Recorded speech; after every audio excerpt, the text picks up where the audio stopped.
অবশেষে এতদিন পরে বাবুকে আমার কাছে পাইছি, আমি কোলে নিতে পারছি। তো অনেকেই জিজ্ঞেস করছো, মানে এত এত টেক্সট করছো, এত এত কমেন্ট করছো যে আপু ভিডিও কেন দিচ্ছ না, বাবুর কোনো আপডেট কেন দিচ্ছ না, তোমার কোনো আপডেট কেন দিচ্ছ না। আসলে আমি এই কয়েকটা দিন বাবুকে আমার কাছে পাওয়ার পর থেকে আমি ফোন হাতেই নেই নাই টোটালি। এই যে বাংলাদেশের এই পরিস্থিতি, এই যে বন্যায় এত মানুষের এত ক্ষতি হচ্ছে, সব কিছু আমি এই যে ফোন আজকে একটু হাতে নিলাম, তারপরে দেখলাম আল্লাহ সবাইকে রক্ষা করুক, সবার জন্য দোয়া রইলো। এই মুহূর্তে আসলে আমার কিছু করার নাই, কারণ আমরা সবাই অনেক বড় একটা বিপদের মধ্যে আছি। তবে সবার জন্য অনেক অনেক দোয়া রইলো, শুধু দোয়াই করতে পারবো এখন হসপিটালে থেকে। সবাই যে যেভাবে পারো তাদেরকে সাহায্য করো। দেখে খুব ভালো লাগতেছে আমাদের এই জেনারেশনটা এত সুন্দর, মানুষকে সাহায্য করার জন্য একদম উঠে পড়ে লেগে থাকে সব সময় বিনা স্বার্থে। তো যাই হোক, এখন সবার প্রশ্নের উত্তর দেই, এতদিন কেন ব্লগ দেইনি। আসলে বাবু হওয়ার পর যেদিন হয়েছে সেদিন থেকেই বাবু এনআইসিউতে, সেটা তো তোমরা সবাই জানো।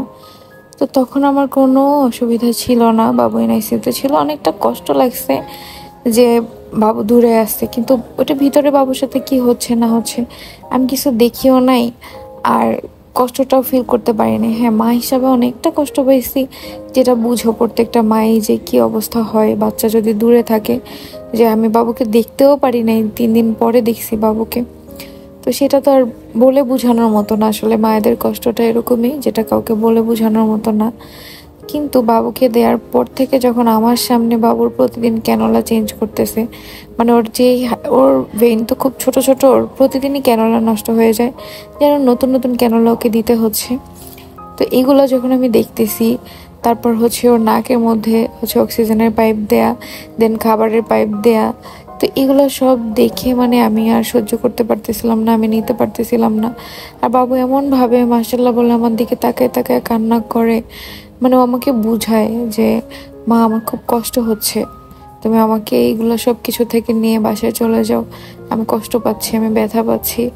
ওর মানে এই প্রতিটা কথা আমার কানে সবসময় বাজে। আমি এই জন্য মানসিকভাবে আমি আমি মরে গেছি, জানো না, মানসিকভাবে আমি জীবিত নাই। আমার শুধু শরীরটা এখানে আছে বাবুকে সুস্থ করার জন্য। এই যে 2 ঘন্টা পর পর ওকে হচ্ছে পাইপ দিয়ে যে খাওয়ানোর ব্যাপারটা, এই প্রসেসিংটা যতক্ষণ চলতে থাকে ততক্ষণ আমার হার্টবিট কি পরিমাণ বেড়ে যায়, আমি ঘেমে পুরো পুরো শেষ হয়ে যাই টেনশনে যে কি হবে না হবে, কিভাবে এভাবে একটা বাচ্চা খেতে পারে। মানে আমি বলে বুঝাইতে পারবো না তোমাদেরকে এই কয়টা দিন আমি কিসের মধ্যে ছিলাম। তো এই সবগুলো দিনের মধ্যে আজকে আলহামদুলিল্লাহ একটু বাবু সুস্থ, আর আমি একটু কিছুটা মানসিকভাবে স্ট্রং হতে পারছি, যেটা হচ্ছে ডক্টরের সাথে, মানে ডক্টররা নিজে হচ্ছে কেবিনে এসে আমাকে বুঝাই গেছে। তোমাদের ভাইয়া আপা তারপর আম্মু সবাই তো প্রতিনিয়ত আমাদের বুঝাতে থাকে, আমাদের ফ্যামিলি যেই মুহূর্তে আমাদের পাশে আছে তার জন্য আলহামদুলিল্লাহ।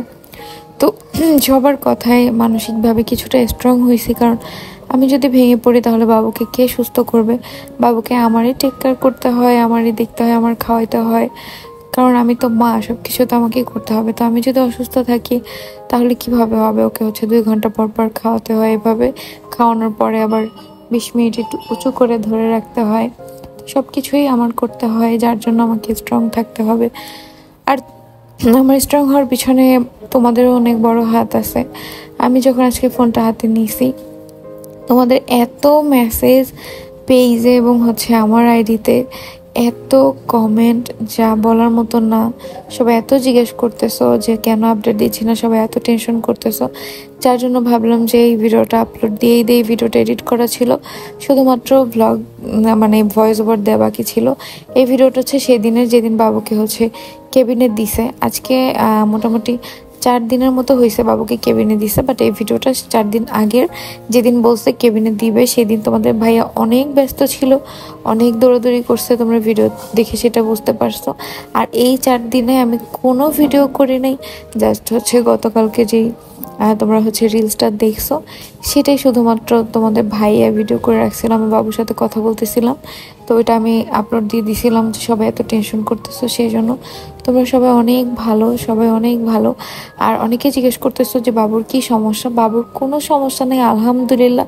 বাবুর ঠান্ডারও কোনো সমস্যা নেই। বাবু প্রিম্যাচিওর, ওর ডেটের অনেক দিন আগে হয়েছে, যার জন্য কিছুটা দুর্বল ছিল, যেগুলো রিকভারি করতেছে আলহামদুলিল্লাহ। আলহামদুলিল্লাহ আলহামদুলিল্লাহ যে অনেকটা রিকভারি করছে। তো তোমরা সবাই দোয়া করবো। আর এখনও আমরা জানি না যে কবে বাবুকে নিয়ে বাসায় যেতে পারবো। আসলে বাবু পুরোপুরি যখন ব্রেস্ট ফিডিংটা করতে পারবে মুখে, এখন একটু একটু পারে, তখন আর অক্সিজেনটা যখন অফ হবে তখন বাবুকে নিয়ে আমরা বাসায় যেতে পারবো। তো অনেক দিন, সেই 8 তারিখ বাসা থেকে বের হয়েছি, আজকে 25 তারিখ, মানে আমি যেদিন ভয়েস ওভার দিলাম, তোমরা তো ভিডিওটা মেবি আজকে বা কালকে আমি আপলোড দিব, আমি শিওর জানি না, সেদিন দেখতে পারবা। কিন্তু এই এতগুলা দিন মানে মনে হইতেছে কি আমি হসপিটালে আসি মনে হয় 1 বছর হয়ে গেছে। এখানে প্রত্যেকটা মানুষের সাথে এত পরিচিত হয়ে গেছি, সবাই এত ভালো, সব সবাই সবাই মানে এখানের খালারা, তারপরে যারা কাজ করে স্টাফরা, সবাই খুব ভালো। নার্স, প্রতিটা নার্স, সবাই সবাই অনেক ভালো। আর আমাদের সাথে অনেক ভালো সম্পর্ক হয়ে গেছে সবার। আর একটা বিষয় না বললেই নয়, সেটা হলো যে তোমরা যারা এই মুহূর্তেও আমাদের সাথে দেখা করতে আসো, আমি সবার পরিস্থিতি আমি বুঝি, সবাই আমাদেরকে অনেক ভালোবাসো, সেই জন্য দেখা করতে আসো। কিন্তু তোমরা যে হুট করে রুমের মধ্যে মাঝে মাঝে ঢুকে যাও, এটা আসলে তোমরা ঠিক করো না। কারণ আমাদের রুমে টোটালি কাউকে অ্যালাউ করতেছে না বাবুর জন্য। শুধু আমরা যে কজন এই রুমে না থাকলেই নয়, আমার সাথে তোমাদের ভাইয়ার সাথে হয়তো আমার আম্মু নয়তো আপা, যে কোনো একজন মানুষ এক্সট্রা থাকতে পারে। আমি অসুস্থ সেই জন্য, কিন্তু এছাড়া একজন মানুষও তারা অ্যালাউ করে না। কিন্তু সেখানে তোমরা বাইরে থেকে এসে হুট করে রুমের মধ্যে ঢুকে যাও, এই জিনিসটা খুবই খারাপ লাগে আমার কাছে। যে আমরা কেবিনটা চেঞ্জ করে ফেলছি, কারণ ওই কেবিনটা অনেকে চিনে গেছে, এত মানুষ প্রতিনিয়ত আসতেছে, কেবিন চেঞ্জ করে এখানে আসি। এখানেও তোমরা কিভাবে খুঁজে পাও আমি জানি না। আমি কোনো ভিডিও তো বলিও নাই যে আমরা কত নম্বর কেবিনে থাকি, বা কেবিনটা কখনো দেখাইও নাই।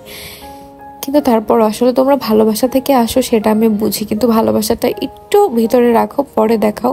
একটু বাবু সুস্থ হোক, কারণ এখন এই ভালোবাসাটা বাবুর জন্য ক্ষতি।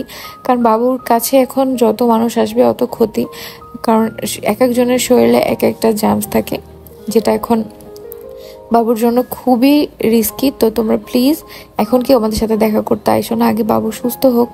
আর বাবুর ফেস আমি এখন দেখাতে পারবো না, সরি, এটা টোটালি আমাদের ফ্যামিলি থেকে না করে দিচ্ছে। বাবু সুস্থ হওয়ার আগ পর্যন্ত আমি বাবুর ফেস দেখাবো না, সবাই আমাকে ক্ষমা করে দিও। যদি সুস্থভাবে বাবু পৃথিবীতে আসতো, যেদিন আসতো আমি সেদিনই তোমাদের সবাইকে দেখাইতাম, কারণ ভাই আমি কুসংস্কার বিশ্বাস করি না। বাট বাবু যেহেতু অসুস্থ, আমাদের পরিবার থেকে সবাই না করতেছে, তাই আমি বাবুকে দেখাচ্ছি না। সবাই এই জন্য আমাকে ক্ষমা করে দিও। সবাই দোয়া করো বেশি বেশি, যাতে বাবু সুস্থ হয়ে যায়, তারপর আমি তোমাদেরকে দেখাইতে পারি।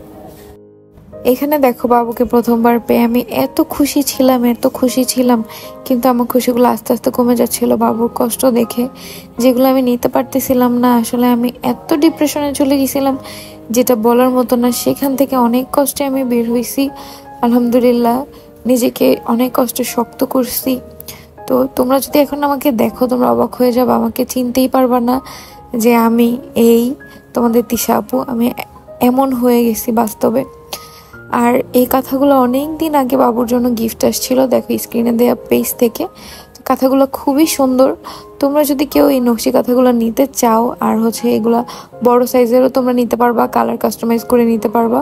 সো তোমরা অবশ্যই স্ক্রিনে দেওয়া পেজে চলে যাবা, আর ডিসক্রিপশন বক্সে পেজের লিঙ্ক দেওয়া আছে। তোমরা প্লিজ আপু অনেক কষ্ট করে, কারণ নকশি কাঁথা সেলাই করা অনেক কষ্ট, আমিও করতে পারি তাই জানি। তোমরা সবাই আপুর থেকে অর্ডার দিয়ে নিও, তাহলে আপুরও হেল্প হবে, যাদের দরকার আর কি। প্রত্যেকটা কাঁথাই একটার থেকে একটা সুন্দর। তো সেটাই আমি তোমাদের সাথে দেখাচ্ছিলাম, যে যেহেতু এই পিয়ারটার আমি কোনো ভিডিও বানাইনি, আসলে সব কিছু পেন্ডিংয়ে আছে, বাট তাদের হেল্পের জন্য আমি এগুলোও দেখাই দিলাম। তো এদিকে বাবুকেও দেখতেছি। এদিন মনটা আমার খুব ভালো ছিল, কিন্তু তারপরের 4 দিন আমার খুব খারাপ অবস্থা ছিল, খুবই খারাপ অবস্থা ছিল। কিন্তু আলহামদুলিল্লাহ আজকে একটু নিজেকে কন্ট্রোলে আনছি, কারণ আমার ঠিক থাকতে হবে, বাবুকে ঠিক রাখতে হলে। তোমরা সবাই আমাদের জন্য দোয়া করো, যাতে বাবুকে সুস্থ করে আমরা বাসায় নিয়ে যেতে পারি। আজকের মতো বিদায় নিচ্ছি, আল্লাহ হাফেজ।